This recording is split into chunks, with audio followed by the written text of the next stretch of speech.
tempo atrás, tatuagens eram consideradas um estigma.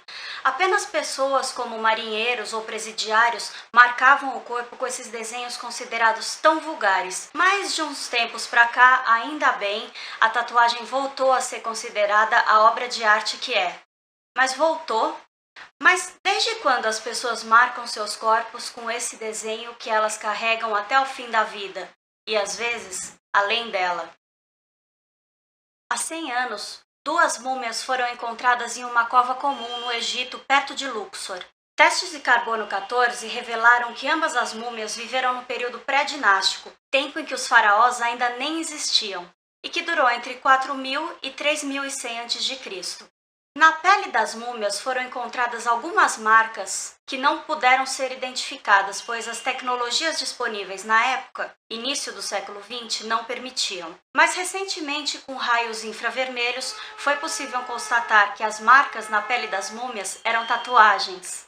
No braço direito do homem, um carneiro e um touro selvagem, e no braço e ombro direito da mulher, 4 símbolos que lembram a letra S, e um outro que lembra um bastão ritualístico. A tinta para as tatus de ambos foi confeccionada à base de fuligem. A idade das múmias faz delas as múmias tatuadas mais antigas já encontradas até agora por arqueólogos. E ainda simbolizam a quebra de uma crença de que na antiguidade apenas mulheres eram tatuadas por questões de fertilidade. Essas múmias podem ser as mais antigas, mas não são as únicas tatuadas. Ötzi, o Homem do Gelo, por exemplo, é um pouquinho mais novo que essas múmias egípcias, mas igualmente fascinante. O Homem do Gelo tem aproximadamente 5.000 aninhos e foi encontrado em 1991 na fronteira da Itália com a Áustria a uma altitude de 3.210 metros acima do nível do mar, nos Alpes de Venosti, em alemão Ötztalalpen. Por isso, a múmia é conhecida como Ötzi. A múmia se manteve preservada graças às baixíssimas temperaturas da região e acabou sendo protegida pela neve. A múmia descansa hoje no Museu Arqueológico do Sul Tirol, em Bolzano, na Itália. E o nosso Homem das Neves aparentemente era um fã de tatuagem. Eram 60 espalhadas pelo seu corpício. As tatus deles são bem diferentes das tatuagens das múmias egípcias.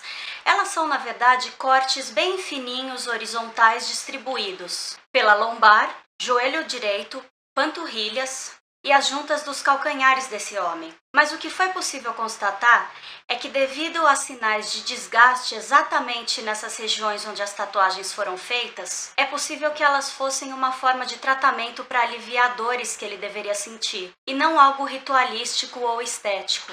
O que é o caso de outras múmias também encontradas em uma região gelada da Terra.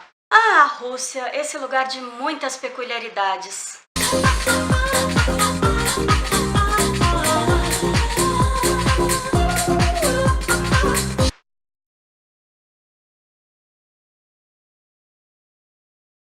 No século V, o historiador Heródoto descreveu um povo que ostentava tatuagens super coloridas e elaboradas, o povo Pazarik, com perdão do meu russo. Muitos anos depois, durante a década de 90, uma expedição arqueológica descobriu na gélida Sibéria a múmia de uma mulher que tinha por volta de 25 anos quando morreu. Ela é chamada de Princesa de Ukok, apesar de ter sido provavelmente uma espécie de sacerdotisa ou de curandeira desse povo. Heródoto tinha razão. De todas as múmias tatuadas encontradas pelo mundo, as do povo Pazarik são consideradas as mais bem trabalhadas e complexas. Para esse povo, as tatuagens eram quase como uma carteira de identidade. Os desenhos, além de identificação pessoal, era, segundo a crença deles, uma forma de reconhecer parentes e pessoas da mesma tribo na pós-vida. Além disso, quanto mais tatuagens, mais a pessoa havia vivido e maior a sua posição social. A princesa de Ukok, por exemplo, possuía somente 2 braços, mãos e dedos tatuados.